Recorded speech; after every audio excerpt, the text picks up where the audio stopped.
બે દિવસ શીતળા દેવીની પૂજા।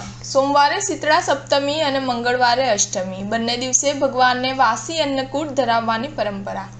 હોળી પછી ફાગણ માસના કૃષ્ણ પક્ષના 7મા અને 8મા દિવસે શીતળા માતાની પૂજા કરવામાં આવે છે।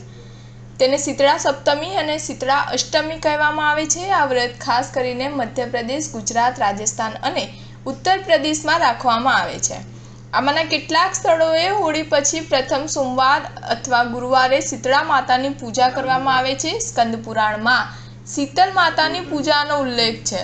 પૌરાણિક માન્યતા અનુસાર તેમની પૂજા અને ઉપવાસ શીતળા અને અન્ય પ્રકારના રોગો અને ચેપથી બચાવે છે। શીતળા માતાનો ઉલ્લેખ સ્કંદ પુરાણમાં જોવા મળે છે।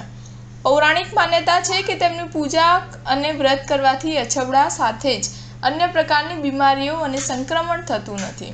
શીતળા માતાની પૂજા ફાગણ માસના કૃષ્ણ પક્ષની સપ્તમી અને અમુક જગ્યાએ અષ્ટમીના દિવસે પણ કરવામાં આવે છે।